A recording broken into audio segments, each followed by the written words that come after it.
Ó mente, vamos à nossa própria morada. Vestida como forasteira, por que andas como errante nessa estranha terra? Estes seres viventes que te rodeiam e os 5 elementos, nenhum é teu. Todos para ti são forasteiros, afeiçoando-te a deles, ó mente louca. Por que te esqueces de ti mesma? Ó mente, acende pela senda da verdade, tendo o amor puro como luz do teu caminho. Segue em tua ascensão sem descansar, como provisão de tua jornada. Contigo leva as virtudes, mas ocultas bem, porque no caminho 2 assaltantes há.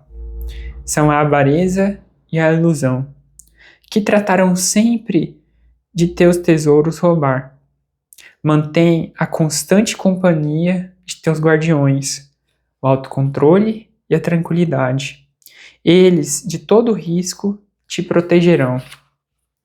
A pousada de descanso no caminho, para ti, será a companhia dos santos. Ali, às vezes, poderá descansar. E se alguma dúvida tens sobre aquele que te cuida, eles, com bons conselhos, te guiarão.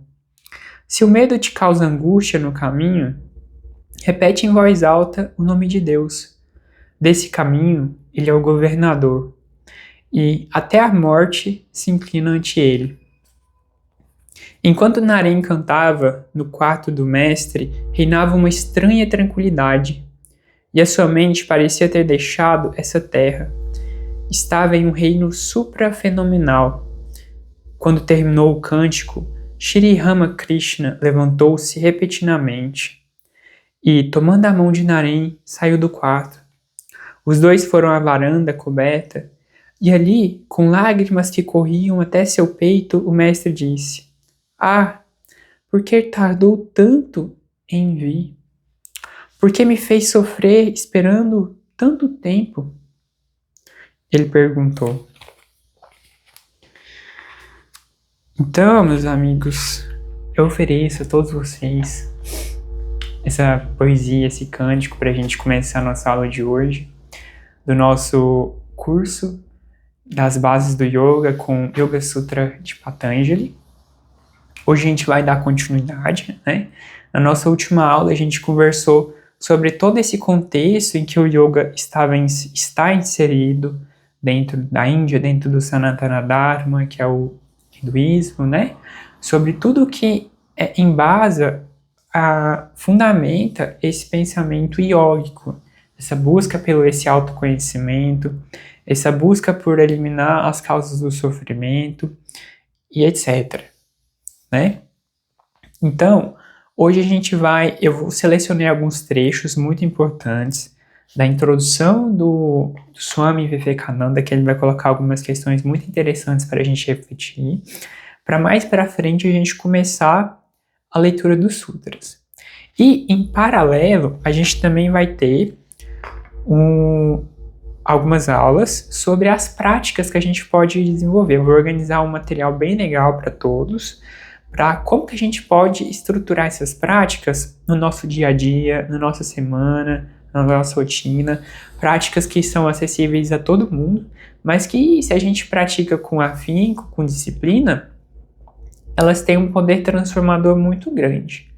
Né? Então, mais para frente a gente vai ter esses momentos também. Então vamos lá, que eu separei algumas coisas para a gente conversar aqui muito boas. Eu vou ler e a gente vai comentando, tranquilo, certo? Então esse aqui é o livro Raja Yoga, Caminho da Meditação, do Swami Vivekananda, que tem a tradução do Yoga Sutra e comentários do Swami, né? Então, na parte introdutória, vamos lá. Eu separei alguns trechos. Todo nosso conhecimento baseia-se na experiência, aquilo que chamamos de conhecimento obtido a partir de inferências em que passamos do particular ao geral, ou do geral ao particular, fundamenta-se na experiência. Nas chamadas ciências exatas, as pessoas descobrem facilmente a verdade, pois ela recorre às experiências particulares do todo ser humano, de todo ser humano. O cientista não nos pede para crer em coisa alguma cegamente, mas possui determinados resultados oriundos de suas próprias experiências, e quando refletindo sobre elas, nos pede para acreditar em suas conclusões. Apela para alguma experiência universal da humanidade.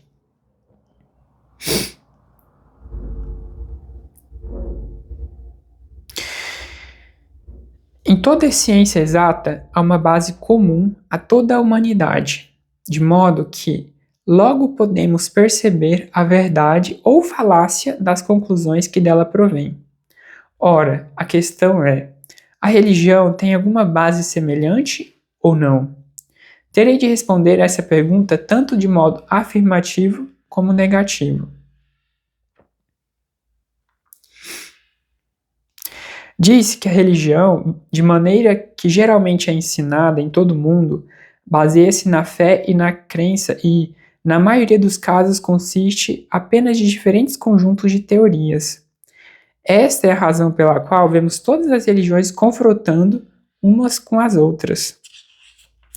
Essas teorias, então, baseiam-se na crença. Uma pessoa diz que existe um ser grande, sentado acima das nuvens, governando todo o universo, e me pede para acreditar nisso como base apenas na autoridade de sua afirmação. Então, e essa colocação do Swamiji, inicialmente, é o que eu coloquei para vocês na nossa última aula, da questão do místico. Né? Quando eu estava assistindo a aula da professora lá da Unesp, ela virou e falou assim, né, que o místico, ele é o cético elevado ao quadrado. Por que ele seria o cético elevado ao quadrado? E onde que também entraria yoga nisso, né? Ela fala assim que, de tanto que ele é cético, ele virou místico. Porque o místico não é aquela pessoa que acredita simplesmente porque uma outra pessoa falou, simplesmente porque um sacerdote falou, ou simplesmente porque está escrito num livro. Ele quer ter a experiência por si mesmo, a experiência direta. Então, é exatamente disso que Swamiji coloca nesse trecho, né? E ele vai dizer que a ciência do yoga, e por isso que ele diz que é uma ciência, porque a gente não precisa simplesmente acreditar. A gente pega ela, pratica ela, experimenta ela, faz a coisa acontecer, faz os testes. E aí, então, assim, através dos resultados, a gente vai construindo essas nossas percepções, esses nossos conhecimentos, de forma através da nossa própria experiência. Né? Então, isso é muito interessante. Depois ele coloca assim: os mestres da ciência da yoga, portanto, declaram que a religião não se baseia apenas na experiência de tempos antigos e que nenhum homem pode ser religioso até que ele mesmo tenha as mesmas percepções. Raja Yoga é a ciência que nos ensina como obter essas experiências. De pouco adianta falar sobre religião até que tenhamos sentido. Porque existe tanta perturbação, tantas lutas e tantas disputas em nome de Deus? Ele pergunta, né? Depois ele diz o seguinte: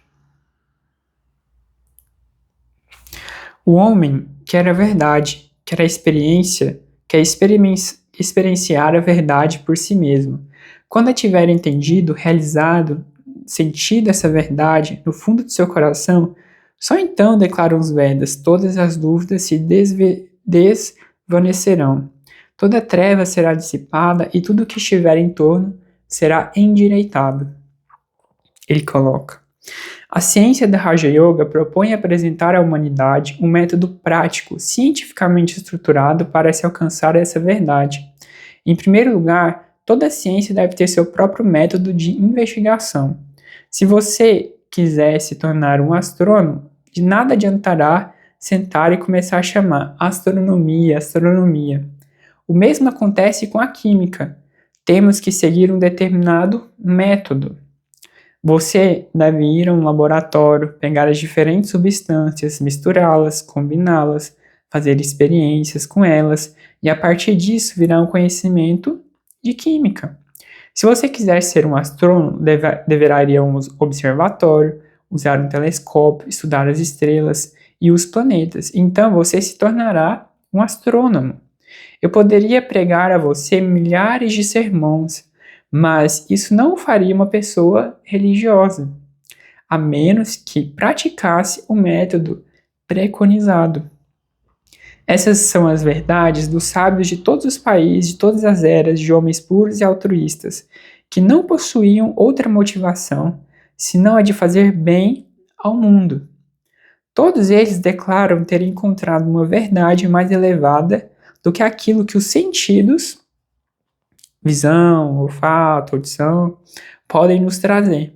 E fazem um convite à verificação. Eles nos pedem para adotar o método e praticar honestamente. Então, caso encontremos essa verdade mais elevada, teremos o direito de dizer que não há veracidade na afirmação.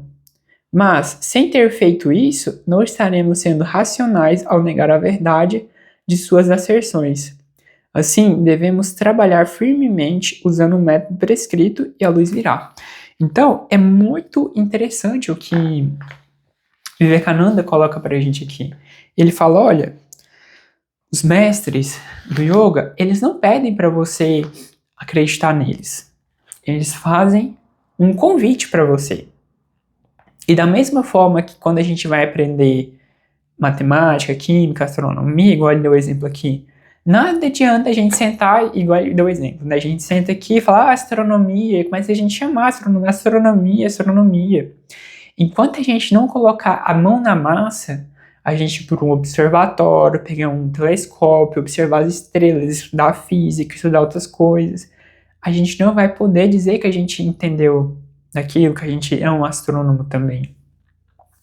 Se a gente quer entender química, nada adianta a gente só ficar chamando química. A gente tem que ir lá no laboratório, ver os métodos, dos procedimentos, das misturas e etc. E só então a gente vai ter aquele conhecimento. Da mesma forma, ele diz o yoga, que os mestres, eles nos fazem um convite para a gente praticar. E por que ele chama de ciência? Porque da mesma forma que ciência tem um método, em que quando a gente repete esse método, a gente vai chegar naqueles mesmos resultados, o yoga é semelhante. Existe um método yoga para a gente chegar na experiência do samadhi, na experiência da união do ser com o todo, da união com o ser, com o divino, do ser consigo. E esse método é o convite dos mestres. Os mestres, eles nos fazem esse convite para a gente pegar esse método que eles ensinam e averiguar, verificar se é verdade ou não. Só que de forma honesta, de forma disciplinada, esforçada, para a gente verificar se aquilo é verdade ou não. Mas através da nossa prática, através da experiência. O conhecimento aqui, ele vem através da experiência, ele não vem através de livros. Não é porque, nossa, eu já li todos os livros do Yogananda, de yoga, não sei o quê, que eu sei sobre yoga. Aqui é diferente. Os livros, eles servem para a gente orientar a nossa prática. Mas o conhecimento real, ele vai vir da nossa vivência, da nossa experiência, da nossa prática.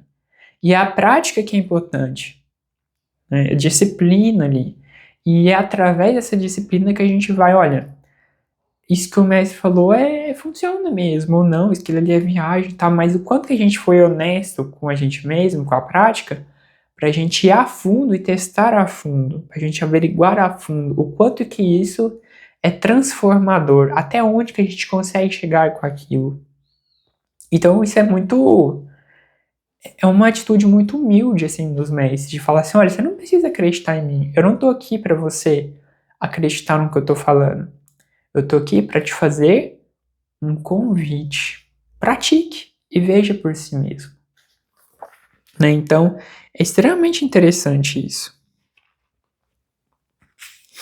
Então, aí depois ele vai falar aqui, para que serve esse conhecimento? Em primeiro lugar, o próprio conhecimento é a mais elevada recompensa do conhecimento. E em segundo, nele também há utilidade. Ele removerá todas as nossas aflições, o que eu falei assim para vocês da nossa última aula. Qual que é o conhecimento mais elevado que eles consideram, né? A gente tem vários conhecimentos, mas nenhum conhecimento elimina o sofrimento. Aí eles perguntam, qual é o conhecimento que elimina o sofrimento? Ele vai falar esse autoconhecimento, esse conhecimento que a gente vai obter a partir do yoga. Então, por isso que ele vai colocar aqui, removerá todas as nossas aflições, porque é a autorrealização, self-realization, né? Quando, ao analisar a própria mente, a pessoa se deparar, por assim dizer, com algo que nunca é destruído, algo que, por sua própria natureza, é eternamente puro e perfeito, ele deixará de sofrer e deixará de ser infeliz. Todo sofrimento tem origem no medo, no desejo não atendido. E só isso aqui, esse desejo não atendido, daria horas e horas de palestra, viu, meus amigos? Daria horas e horas de palestra. A pessoa descobre que nunca morre e então não mais terá medo de morrer. Ao saber que é perfeita, não mais terá desejos vãos. E estando ausentes dessas duas causas, não haverá mais sofrimento. Haverá perfeita bem-aventurança, mesmo enquanto neste corpo. Isso é incrível, meus amigos. Isso que ele coloca aqui é incrível, incrível, incrível. Tanto na Bhagavad Gita, quanto no Evangelho segundo o Espiritismo. Bhagavad Gita, o primeiro capítulo é o sofrimento de Arjuna, né? Arjuna se lamentando para Krishna, toda aquela coisa, assim, complicada. Primeira coisa que Krishna fala para Arjuna, fala sobre Samkhya Yoga. Samkhya é a doutrina que vai falar da nossa própria natureza do ser. O Yoga Sutra está baseado no Samkhya também. E aí Krishna vai virar para Arjuna e falar assim, você não é esse corpo, você é espírito. Seu verdadeiro ser não morre, não queima, não seca. Esse corpo aí, é só uma roupa que o teu espírito veste. Um dos primeiros capítulos do Evangelho, segundo o Espiritismo, é o meu reino não é deste mundo. E aí um dos tópicos iniciais é uma questão de perspectiva. E ele vai colocar assim, tudo é uma questão de perspectiva, né? E que todo o pensamento, toda a lógica do pensamento de Jesus está baseado na reencarnação, no nosso ser real, naquilo que a gente é. Se a gente tira isso, toda a lógica de pensamento deixa de fazer sentido. E ambas vão dizer, olha, a raiz do nosso sofrimento está na ignorância daquilo que a gente é. Mas o yoga vai além, ele vai falar assim,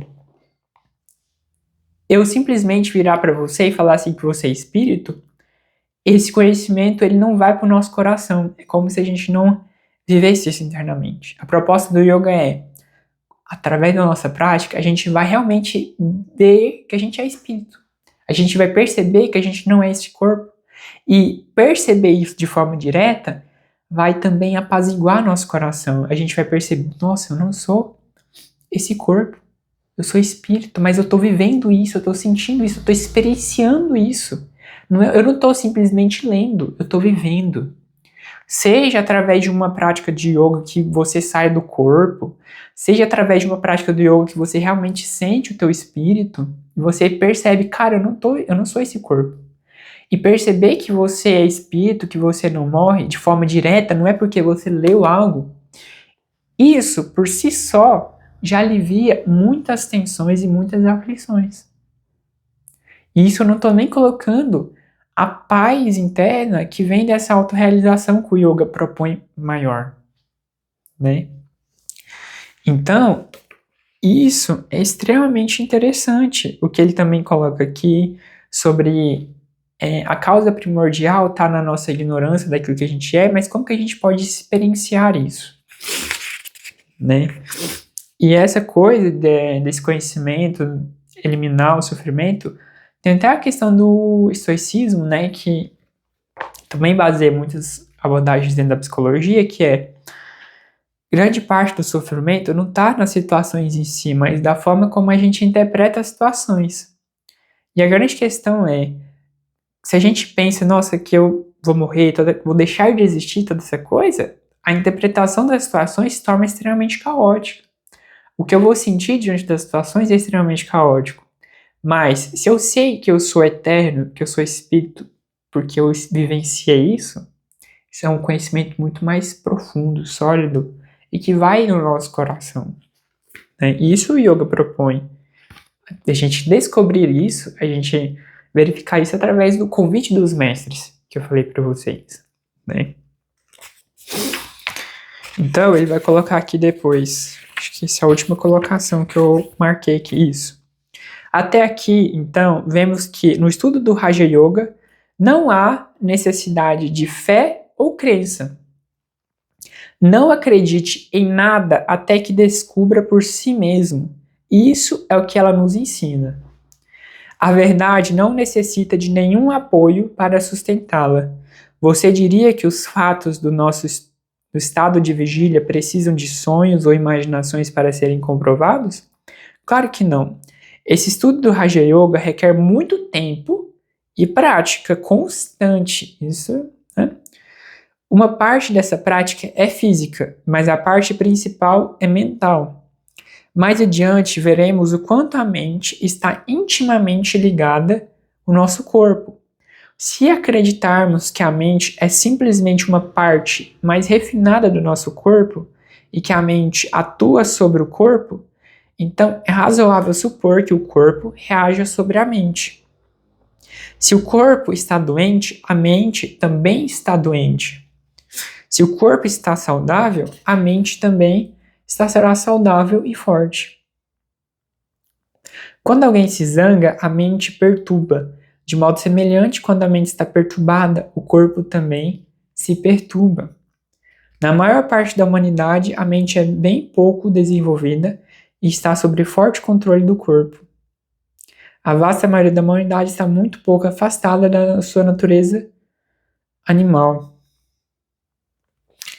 Então, é isso que eu venho falando para vocês. E essa parte aqui que ele colocou, que requer muito tempo e prática constante, é da nossa humildade também de ser uma coisa honesta com nós mesmos. Não é essa prática de fim de semana, ou que a gente às vezes brinca, né? Assim, nossa, 21 dias que não sei o que. Não, essa prática do yoga é uma prática de um longo tempo, que a gente vai entrar nela, vai praticar e vai verificar tudo isso que ele vem falando. É uma transformação interna que às vezes leva um tempo, essa verificação, né? Por isso que requer essa humildade em relação ao quanto que a gente foi profundo e o quanto que a gente testou, o quanto que a gente teve paciência para verificar, para ir a fundo no convite dos mestres, né? E aqui ele coloca isso extremamente interessante, que é a relação do nosso corpo e da nossa mente. E hoje em dia, principalmente, a gente vive uma vida que a gente não tem um sono de qualidade, que a gente não pratica exercício físico, que a nossa alimentação é uma merda. Uma merda. E aí, é decadência do corpo, como que isso afeta o nosso emocional, o nosso mental, e até mesmo os nossos corpos espirituais? Afeta drasticamente. Então, uma das coisas básicas que os yogis colocam, até mesmo antes das práticas meditativas, é, cara, você tem que cuidar do seu corpo. O seu corpo precisa ser cuidado dignamente, precisa ser um corpo saudável. Você precisa se alimentar bem, você precisa beber água, você precisa praticar exercício, você precisa dormir bem. Diminuir o uso de telas hoje em dia, né? Naquela época não tinha. Mas tudo isso causa um estado mental de extrema agonia e agitação, que são contrários à prática do yoga. E por isso que ele também coloca aqui, depois ele vai colocar outras coisas também, mas a gente ter consciência do quanto que a gente está cuidando do nosso corpo para preparar a prática do yoga é extremamente interessante, porque nos primeiros sutras ele vai falar, yoga é uma coisa da consciência. Um cadeirante, uma pessoa paraplégica está tão apta para o yoga quanto um atleta. Isso é muito importante a gente ter na nossa consciência. Mas a gente precisa cuidar do nosso corpo. A gente precisa se alimentar bem. A gente precisa se nutrir o corpo com boas coisas. Nutrir o que a gente está se alimentando. A gente está perdendo tanto tempo, seja nas redes sociais, com coisas que às vezes não nos enriquecem internamente, não trazem toda essa transformação, e aí a gente fica nesse estado decadente. Então isso também faz parte do convite dos mestres, né, meus amigos? Então, já deu 25 minutos até aqui. Eu vou finalizar a nossa aula de hoje, essa parte introdutória do Swami Vivekananda, do Raja Yoga, caminho da meditação dele. E aí a gente fica com o nosso próximo encontro. A gente vai conversando, a gente depois vai ter as aulas sobre as práticas, como que a gente estrutura isso, como que as práticas acontecem. E a gente vai seguindo. Espero que seja muito proveitoso a todos. Espero que todos tenham um ótimo restante de dia. Muita paz a todos, muitas coisas boas. Muito feliz de todos estarem aqui presentes. E até o nosso próximo encontro. E um beijão a todos. Até mais.